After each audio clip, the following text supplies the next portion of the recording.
টুসির সাথে কথা বলছিল নয়না, তখন টুং করে নোটিফিকেশন আসলো। মিস্টার প্লেন ড্রাইভার টেক্সট করেছে। এই লোকটা অদ্ভুত রকমের, কি জানি। তার টেক্সট বা কল দেখলেই নয়নার ঠোঁটের কোণে হাসি ফুটে ওঠে অটোমেটিকই। এটাকে নিশ্চয়ই ভালোবাসার জাদু বলে, যে জাদুর মোহে আটকা পড়ে নিজেকে বিলীন করা যায় আরেকজনের পক্ষে। নয়না কিছুক্ষণ চুপ করে রইল। টুসি আবারও বলল, সবই বুঝলাম, কিন্তু সহ্য না হওয়ার থিওরিটা বুঝলাম না। নয়না কিঞ্চিত রাগ দেখিয়ে বলে, না বোঝার মতো কি আছে টুসি? তুই বল, তখন এই ছেলে কেন বলল না? ও যে জিয়ান না, জাহিন। হয়তো ভাবির সাথে মজা করেছে। কেমন অদ্ভুত মজা! আর জানিস, উনি আমাকে ভাবি বলে ডাকে না। আমি ওনার বড় ভাইয়ের বউ। আমাকে ভাবি ডাকে না কেন? তোর বয়স কম তাই হয়তো। তুই সবকিছু নিয়ে একটু বেশি ভাবিস। এত ওভার থিঙ্কিং না করে রিল্যাক্স কর। 1 সপ্তাহ পর কলেজে নবীনবরণ। আমি কিন্তু লাল পাড় সাদা শাড়ি অর্ডার করেছি দুটো। আমরা দুজনে সেম সেম পরবো। জানিস, সেখানে একজন গায়ক আসবে। যদিও প্রফেশনাল গায়ক না, তবুও সে নাকি খুবই ভালো গান গায়, আর দেখতেও নাকি সুপার হ্যান্ডসাম। নয়না নিরাশ গলায় বলে, আচ্ছা, বলেই কলটা কেটে দিল। এখন তার এসব শোনার ইচ্ছে হচ্ছে না। নয়না হতাশ। কি অদ্ভুত তার মনের ফিলিংস! সে কাউকে বোঝাতে পারছে না। কেউ কেন বুঝতে পারছে না জাহিনের সামনে যেতে তার কেমন যেন লাগে। এটা কেমন লাগাটা কাউকে বলে বোঝাতে পারবে না। মেয়ে মানুষের অদ্ভুত এক শক্তি আছে, কোনো পুরুষ তার দিকে তাকালে তারা চট করেই বুঝে যায় সে দৃষ্টিতে কি আছে, মোহ, ভালোবাসা নাকি কুদৃষ্টি। এই সেন্স বেশিরভাগ মেয়েদেরই প্রখর। নয়না বুঝতে পারছে না জাহিনের সাথে কিভাবে এক বাসায় দুজন থাকবে। জাহিনকে দেখলেই নিজেকে গুটিয়ে ফেলতে ইচ্ছে করে নয়নার। মনে হয় কোনো খোলসে নিজেকে আড়াল করতে পারলে তার স্বস্তি লাগতো। আকাশ কুসুম ভাবতে ভাবতে চোখ বুজে এলো নয়নার। ঘুম যেন নয়নার চিরসঙ্গী। গভীর দুঃখ আর টেনশন যাই হোক, তার চোখ থেকে ঘুম কখনো উবে যায় না। এতে সুবিধাও আছে, ঘুম থেকে উঠলে নিজেকে অনেকটাই রিল্যাক্স লাগে। এ কারণেই হয়তো গভীর কোনো দুঃখ নয়নাকে তেমনভাবে আঘাত করতে পারে না। তবে একজনের কাছে তার ঘুমের শত্রু, সেই মানুষটার সাথে তার ঘুমের তুমুল শত্রুতা। সেই মানুষটা রেজা চৌধুরী। রাতে নয়নার সাথে গল্প করতে করতে খেয়াল করে নয়না ঘুমিয়ে পড়েছে। রেজা রেগে যায়, একটা মানুষ এভাবে কি করে ঘুমাতে পারে। এদিকে মাঝে মাঝে নয়না টেক্সট দেখে রিপ্লাই করবে, ওইটুকু সময়ের মধ্যেও সে ঘুমিয়ে যায়। জিয়ান টেক্সটের রিপ্লাই পাওয়ার জন্য চাতক পাখির মতো অপেক্ষায় থাকে। আর এদিকে নয়না গভীর ঘুমে তলিয়ে যায়। এই যে সে জিয়ানকে অপেক্ষায় রেখে দিব্যি ঘুমাচ্ছে। ঘুমের অদ্ভুত রকমের শক্তি আছে। ঘুমালে মস্তিষ্ক সুখ দুঃখ দুটোই মনে হয় ভুলে যায়। ঘুম থেকে জেগে ওঠার পর দুঃখ ভার কমে যায়। পৃথিবীতে তারাই হয়তো সবচেয়ে সুখী মানুষ, যারা ঘুমখোর, যাদের চোখে ঘুম সহজে আসে না। তারা দুঃখ পেলে রাত জেগে তাদের মতো দুঃখী মানুষ জাগতে খুবই কম আছে। রাত বাড়ার সাথে সাথে পাল্লা দিয়ে তাদের দুঃখ বাড়তে থাকে।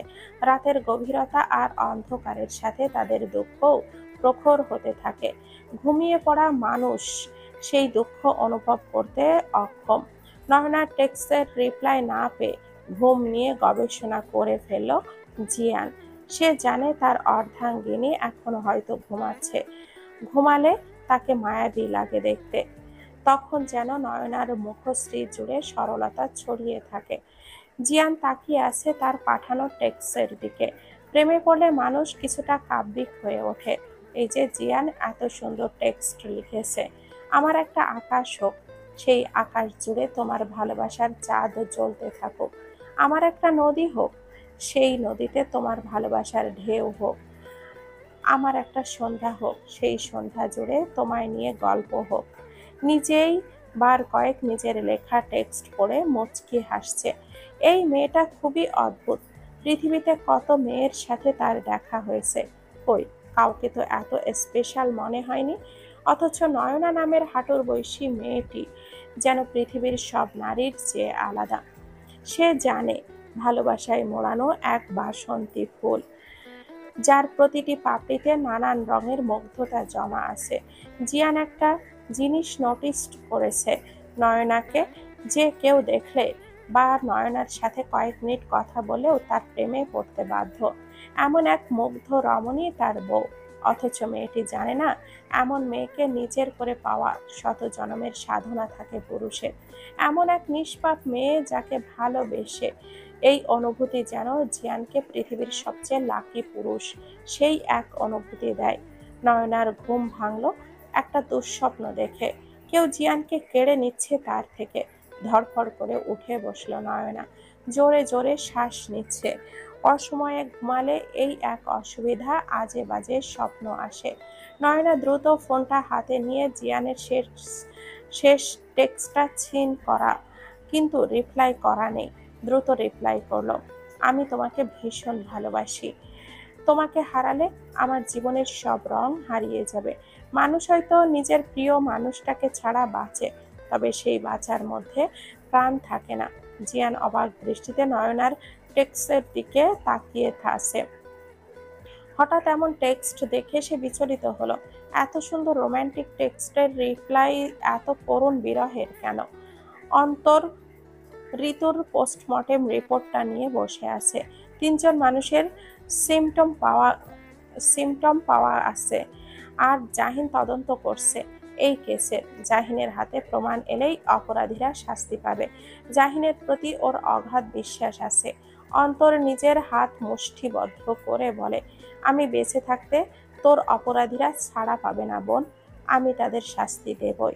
অন্তর নিজের ফোন থেকে জাহিনকে কল করলো। জাহিন রিসিভ করে বলে, তুই এত টেনশন করছিস কেন? আমার উপরে ভরসা নেই নাকি? তোর বোন কি আমার নিজের বোন থেকে কম? আমি জানি তুই সর্বোচ্চ চেষ্টা করবি, তোর প্রতি আমার ভরসা আছে। তবুও হাহাকার করে বুকটা। আমার বোনটা এই পৃথিবীতে নেই, যার হাসিতে যার চাঞ্চল্যে মেতে থাকতো পুরো বাড়ি, আর সে বেঁচে নেই। আর কখনো বলবে না ভাইয়া আমার জন্য এটা আনো ওটা না। হুট করে কল করে টাকা চাইবে না কোনো দিন, আর বায়নাও করবে না। আমি কি করে মেনে নেব আমার ফুলের মতো বোনটা আর কোনোদিনও আমাকে ভাইয়া বলে ডাকবে না? আমার মনে হয় এই তো হুট করেই আমাকে ডেকে উঠবে ভাইয়া বলে, অথচ এই জন্মে আমাকে কেউ আর অমন করে ভাইয়া ডাকবে না, আর কেউ ওর মতো আবদার করবে না, ঠুনকো কথায় নাক টেনে কাঁদবে না। আমার বোন আর কোনোদিনও এই পৃথিবীর সূর্য উদয় দেখবে না, রাতের তারা ভরা চাঁদের আলো উপভোগ করবে না। এই হাতে তাকে নিয়ে চিরনিদ্রায় শায়িত করে এসেছি, এই হাতেই মাটি চাপা দিয়ে রেখে এসেছি। আচ্ছা, ওর কি ভয় হচ্ছে এখন? অত অন্ধকারে ও তো ভয় পায়, একা থাকতে পারে না। জাহিন শীতল কণ্ঠে বলল, একটু শান্ত হ, আল্লাহ তাআলা ঋতুকে জান্নাতবাসী করুক। এক কাজ কর, কাল তুই আমি একটা এতিমখানায় দুপুরে খাবার খাওয়াবো, ঋতুর জন্য দোয়া পড়াবো। অন্তর কল কেটে দিল। এই পৃথিবীতে বোন হারানোর বেদনা বোঝার মতো কি কেউ নেই? এই যন্ত্রণার ভার তার হৃদয়ে পাহাড় চেপে আছে, কি করে এই বেদনার পাহাড় সরাবে সে? এই পৃথিবীতে কি এই যন্ত্রণার নিরাময় আছে? অনিকেত বারান্দায় বসে আছে, মেঘে ঢাকা আকাশ, কোথাও একটা তারাও নেই। বিস্তৃত আকাশ জুড়ে কালো মেঘ যেন আকাশকে গিলে নিয়েছে। খুব দ্রুতই ধরণী কাঁপিয়ে বৃষ্টি নামবে। বৃষ্টির পর আবার সব স্বাভাবিক হবে। আকাশে তারা জ্বলবে, চাঁদ আলো ছড়াবে। কিন্তু তার জীবনে কি আলো জ্বলে উঠবে? সে কি কখনো সায়না নামক চাঁদের নাগাল পাবে? তীব্র ভালোবাসাকে উপেক্ষা করার যন্ত্রণা, মৃত্যুর মতো। তার চেয়ে বড় যন্ত্রণা হচ্ছে নিজের ভালোবাসার মানুষকে অন্য কারোর হতে দেখা। জগতে এর চেয়ে যন্ত্রণার হয়তো আর কিছু নেই। ভালোবাসা বিষয়টা মানুষকে শিশুতোষ করে দেয়, নির্বোধ করে দেয় শুধু একমাত্র একটা মানুষের কাছেই, যাকে সে ভালোবাসে। তার সাথে একটু থাকার আশায়, তাকে হারানোর ভয়ে দুমড়ে মুচড়ে গিয়েও পায়ের সাথে পা মিলিয়ে হাঁটতে চায়। বসা থেকে উঠে দাঁড়ালো অনিকেত। বাহিরে তখন ঝুম বৃষ্টি। হাত বাড়িয়ে বৃষ্টির পানি ছুঁয়ে দিল অনিকেত। বৃষ্টির ঝাপটা এসে তার চোখে পড়েছে, আড়াল করে নিচ্ছে অশ্রু। চোখ বন্ধ করলে মনে মনে বলে, মৃত্যু যন্ত্রণা অনুভব করিনি কভু, তবে তোমাকে হারানোর যন্ত্রণা অনুভব করছি। মনে হচ্ছে দেহ থেকে কেউ শ্বাস কেড়ে নিচ্ছে। এই দম বন্ধ কর যন্ত্রণা ব্যাখ্যা করার ভাষা আমার জানা নেই প্রিয়তমা। তুমি অন্য কারোর গল্পের পূর্ণতা হয়ে ভালো থেকো। পৃথিবীর সব সুখ তোমার হোক। সব ভালোবাসা পূর্ণতা পায় না। সব ভালোবাসা পূর্ণতা পেলে পৃথিবী না পাওয়ার যন্ত্রণা যে মৃত্যুর সাক্ষাৎ করায় তা কেউ অনুভব করতে পারত না। অনিকেতের চোখ থেকে অশ্রু ঝরছে, ঠোঁটের কোণে তবুও প্রেয়সীর সুখ প্রার্থনার হাসি। জিয়া নয়নাকে ভিডিও কল করেছে। নয়নার চোখে মুখে তখন রাজ্যের টেনশন। কি হলো তোমার? চেহারার অবস্থা এমন করে রেখেছো কেন? তুমি কি চাও আমি জব ছেড়ে চলে আসি? নয়না উত্তর দিল, হুম, তা কেন চাইবো? তুমি তো বললে আম্মুর সাথে রান্না করতে। আমি ঘুমিয়ে পড়েছিলাম। এবার বলো, মন খারাপ কেন? এত কিউট চেহারায় আমাবস্যা মানায় না। এই চেহারা হলো 12 মাসি পূর্ণিমা, সব সময় ঝলমল করবে চাঁদের হাসি। নয়নার চোখের পাতা ভারী হয়ে এলো। নিম্ন স্বরে বলো, মিস ইউ। আমি তোমাকে ভীষণ মিস করছি। জিয়ান আদুরে স্বরে বলে, এদিকে তাকাও জান। জান, আমি কি তোমাকে মিস করছি না? নয়না কান্না জড়িত কণ্ঠে বলল, তুমি যখন পাশে ছিলে পৃথিবীটা অন্য রকম ছিল। সব কিছুই তখন রঙিন লাগতো। প্রতিদিন মনে হতো বসন্তের আগমন ঘটেছে আমার জীবনে। প্রতিটি মুহূর্ত উপভোগ করতাম। তুমি ছাড়া সবকিছু যেন অস্পষ্ট, অস্বচ্ছ। সব যেন ফিকে মনে হচ্ছে। তোমার হাসি, তোমার স্পর্শ, তোমার নিঃশ্বাস যেন চোখ বন্ধ করলেই অনুভব করতে পারি। প্রতিটি মুহূর্ত তোমার মধ্যে হারিয়ে যেতাম। মনে হতো সময় থেমে গেছে। তুমি ছাড়া আমি যেন কিছুই নেই। আমার সব কিছুই তোমার সাথে চলে গেছে। নিজেকে নিঃস্ব মনে হচ্ছে। জান, আমাকে দুর্বল করে দিচ্ছ পাখি। কি হয়েছে তোমার? নয়না কথার প্রত্যুত্তর না করে নিজের মতো বলতে লাগলো, তোমার হাত ধরলে মনে হতো যেন সমস্ত পৃথিবী কেবল আমাদের জন্য থেমে গেছে। এক মুহূর্তের জন্যও তোমাকে ছাড়া থাকতে পারতাম না। তোমার চোখে আমি আমার প্রতিটি স্বপ্ন দেখতাম। আর তোমার সাথে কথা বলেই সেই স্বপ্নগুলো বাস্তবে পরিণত হতো। কেন তুমি আমাকে ছেড়ে এত দূরে? তবে যখন তুমি চলে গেলে তখন আমার অস্তিত্ব যেন মুছে যেতে থাকে। প্রতিটি দিন, প্রতিটি রাত তোমার অভাবে ভরা। পৃথিবীটা আজ আর তোমার নয়। আমি জানি না, প্রতি মুহূর্তে মনে হচ্ছে আমি তোমাকে হারিয়ে ফেলবো। আমি তোমাকে অনেক ভালোবাসি। হয়তো আমি জানি না কিভাবে ভালোবাসা প্রকাশ করতে হয়, কিন্তু তোমার প্রতি আমার অনুভূতি চাঁদ আর সূর্যের মতোই সত্য। জিয়ান ডাকলো, শোনয়না, শুনছ? নয়না জিয়ানের দিকে দৃষ্টি দিল। কিছুক্ষণ কথা হলো চোখে চোখে। জান পাখি, আমিও তোমাকে অনেক ভালোবাসি। তুমি সারাদিন রুমে ছিলে, যাও কিচেনে গিয়ে আম্মুর সাথে কাজ করো। নয়না জিয়ানের দিকে তাকালো। লাভ ইউ জান। নয়না মুচকি হেসে বলল, love you mister plane driver. নয়না নিচে এসে কিচেনে গিয়ে দেখে মেহনুর আর মিতা বেগম দাঁড়িয়ে আছে। আম্মু, আমিও রান্না করব। আয়, মাংসটা ধুয়ে বসিয়ে দে। আমি ততক্ষণে কলমি শাক ভাজিটা করি। আমি আমি আমিও রান্না করব, মেহনুর বলল। তুই বাঙালি রান্না করতে পারবি না। তুই বরং সন্ধ্যাবেলা সবার জন্য হোয়াইট সস পাস্তা রান্না করিস। বিকালে সবাই তোর হাতের বানানো পাস্তা খেতে খেতে আড্ডা দেব। মিতা বেগম মেহনুরের সাথে কথা বলার মাঝে খেয়াল করলেন নয়না সুন্দর করে মাংসটা বসিয়ে দিয়েছে। অবাক হয়ে ভাবলেন, মেয়েটা শুধু দেখতেই সুন্দর না, যেমন রূপবতী তেমনই গুণবতী।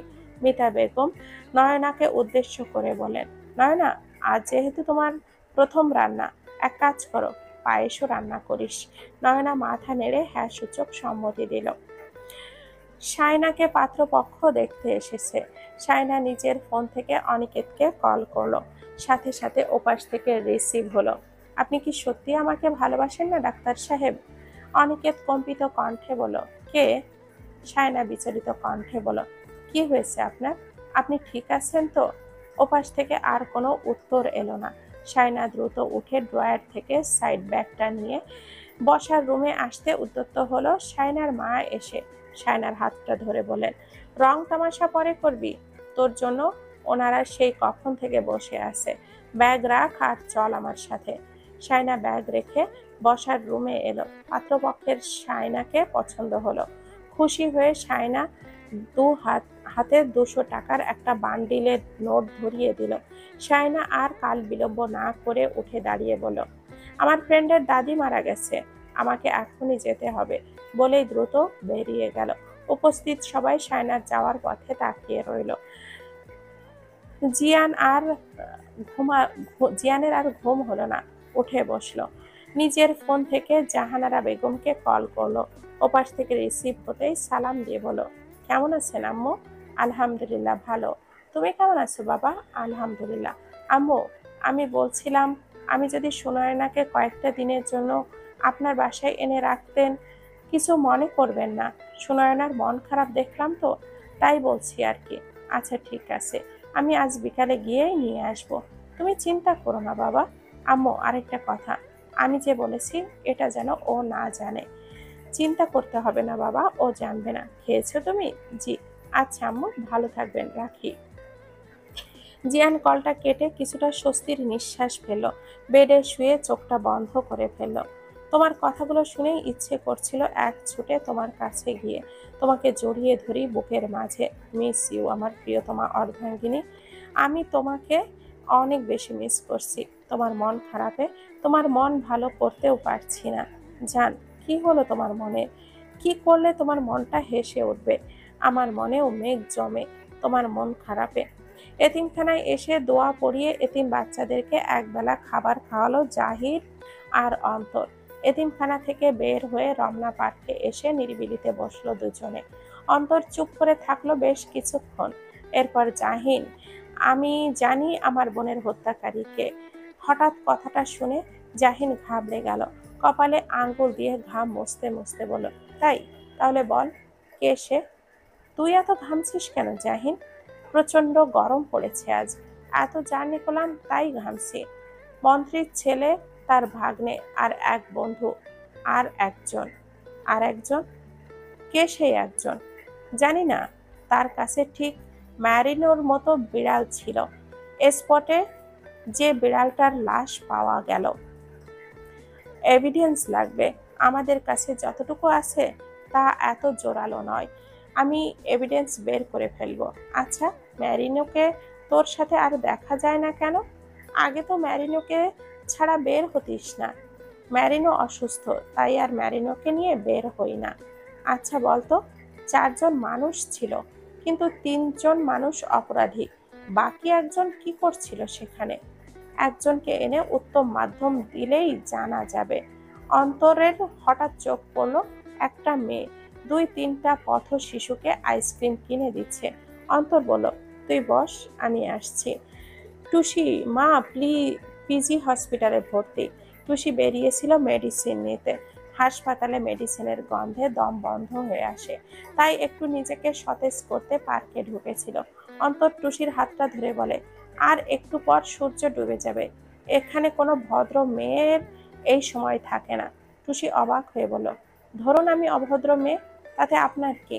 নিজের ইজ্জতের ভয় নেই নাকি রাস্তার মেয়ে?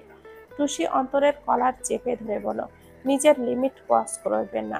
আপনার সাহস কত বড় আমার চরিত্র নিয়ে কথা বলেন? লোকটা জড়ো করে গণধোলাই খাওয়াতে 1 সেকেন্ডও সময় লাগবে না। ইতিমধ্যে কয়েকজন লোক জড়ো হয়ে গেছে। টুসি কলার ছেড়ে অন্তরের হাতটা ধরে বলল, আপনি একাই রাখতে পারেন? দেখলেন, আমিও নায়িকাদের মতো রাগ দেখাতে পারি। কয়েকজন বলল, কি হচ্ছে এখানে? টুসি হেসে বলল, কিছু না, আমার হাজবেন্ডের সাথে একটু মজা করছিলাম। টুসি অন্তরের হাতটা ধরে পার্ক থেকে বের হয়ে সাথে সাথে হাতটা ছেড়ে দিয়ে বলল, শুধুমাত্র রেজা জেজুর জন্যই আপনাকে ধোলাই খাওয়ালাম না।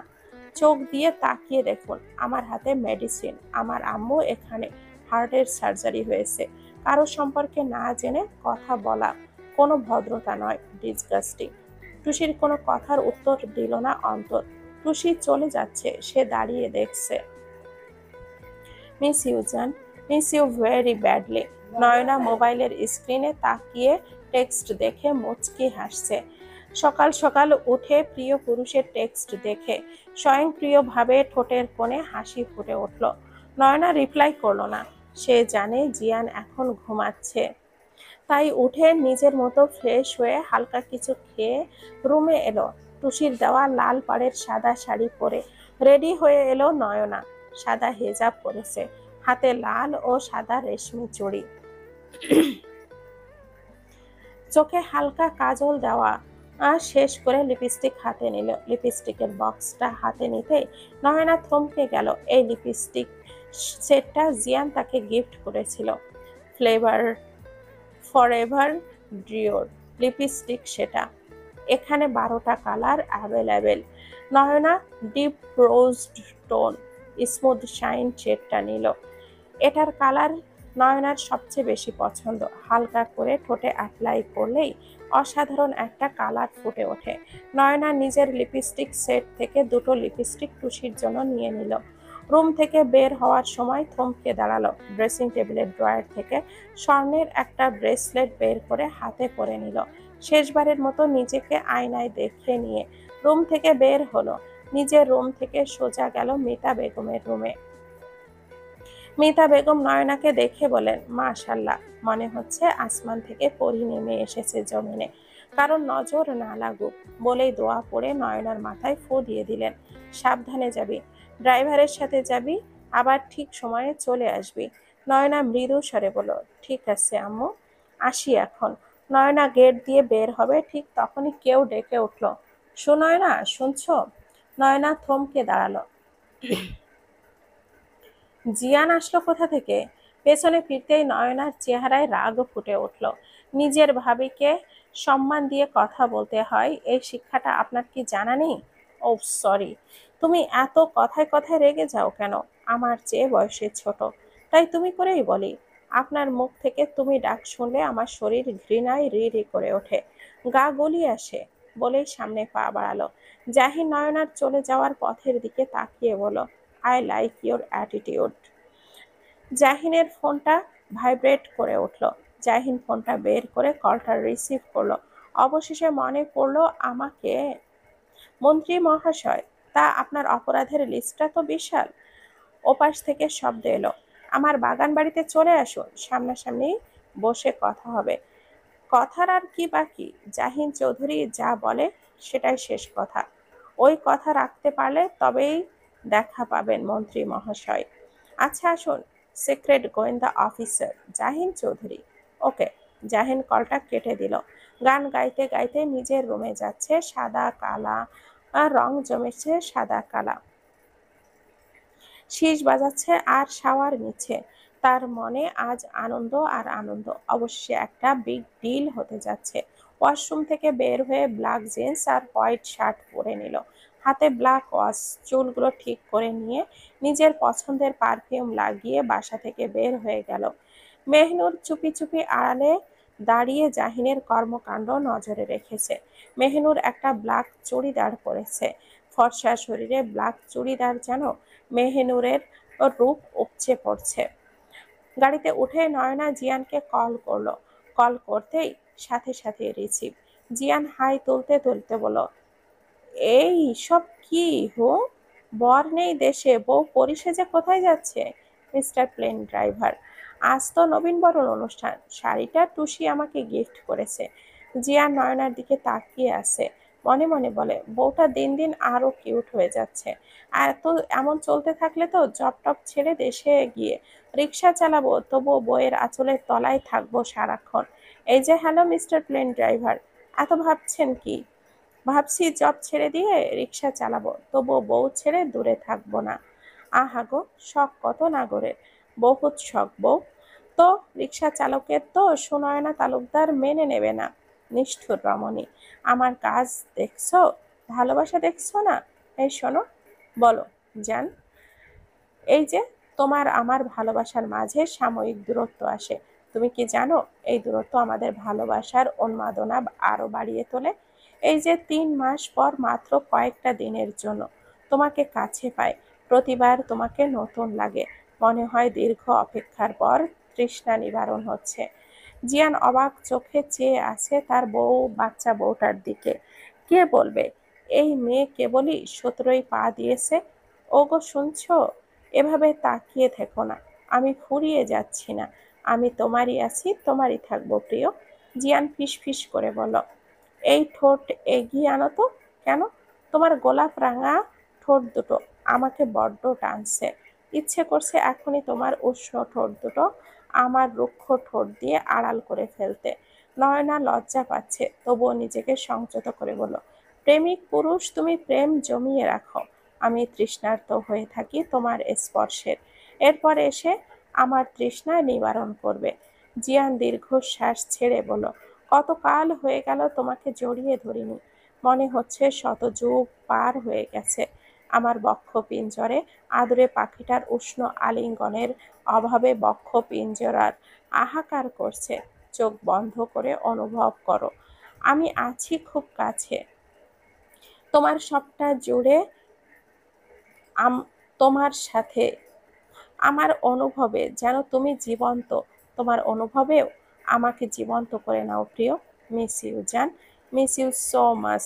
মিস্টার প্লেন ড্রাইভার, আমি চলে এসেছি কলেজে, আপনি এবার আবার ঘুমিয়ে পড়ুন। ভালোবাসি, আমার ভালোবাসার প্রথম পুরুষ। কন্টাক্ট বিচ্ছিন্ন হলো। জিয়ানের চোখে আর ঘুম নামবে? বিছানায় শুয়ে এপাশ ওপাশ করতে লাগলো। এই মুহূর্তে ছুটে গিয়ে নয়নাকে জড়িয়ে ধরতে পারলে ভালো লাগতো। ইস, বউ তুমি এত দূরে কেন? অনিকেত কোনো মতে দরজা খুলতেই দেখল শাড়ি পরিহিতা এক রমণী চিন্তিত মুখশ্রী। সায়না অনিকেতকে জড়িয়ে ধরে বলল,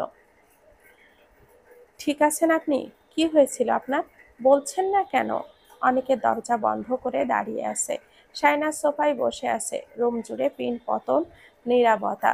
নীরবতা ভেঙে অনিকেত বলল, আজ আপনার এঙ্গেজমেন্ট ছিল, তাহলে এঙ্গেজমেন্ট ছেড়ে চলে এসেছেন কেন? সায়না শাড়ির আঁচল কোমরে গুজে অনিকেতের কলার ধরে বলল, ভাঙবে, তবুও মচকাবে না। ভালো যখন বাসেন, স্বীকার করতে কিসের এত ভয়? মেয়ে মানুষের ভয় থাকে, পুরুষ মানুষ হয়ে ভালোবাসি বলতে হয়? আজ এখনই কাজী ডেকে আমাকে বিয়ে না করলে পুরো শহর জুড়ে ছড়িয়ে দেব আপনার নামে বদনাম। এই ছাড়ুন, এইসব কি হচ্ছে? ডাকিনি নাকি আপনি? ন্যাকা, কি হচ্ছে বোঝো না? মোবাইলটা বের করে কাজী ডাকুন, নয়তো পুরো অ্যাপার্টমেন্টের মানুষ জড়ো করব এখন। কাজী ডাকুন বললেই হয়ে গেল? বিয়ে কি মামার বাড়ির মোয়া? মামার বাড়ির মোয়া হোক আর না হোক, আজ আমি আপনাকে কবুল বলে তবেই ছাড়বো। ভালোই ভালোই কাজী ডাকুন, নয়তো আগামীকাল সকালে সংবাদপত্রের হেডলাইন হবে, সুন্দরী প্রেমিকার হাতে বলদ ডাক্তার খুন। ভালোবাসার অস্বীকার করার অপরাধে খুন হলেন ডক্টর অনিকেত মাহমুদ। আপনি তো ডেঞ্জারাস। আপনি কবুল বললেই আমি হাওয়ায় মিঠা হয়ে যাব।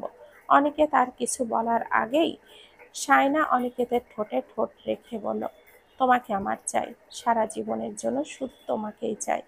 আমি তোমার পৃথিবীতে একমাত্র ভালোবাসা হতে চাই। আমি এই জন্মে তোমার পিছু ছাড়ব না, ভালোবাসি তোমাকে।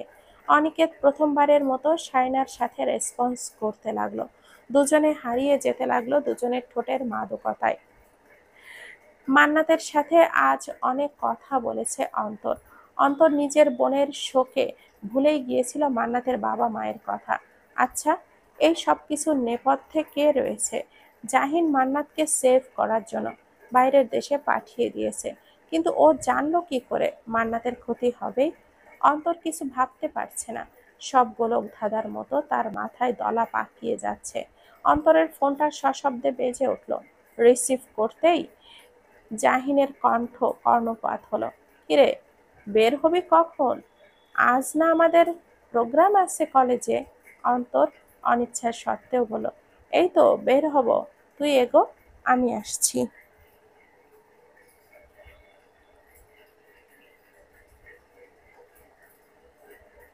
সবাইকে অনেক অনেক ধন্যবাদ।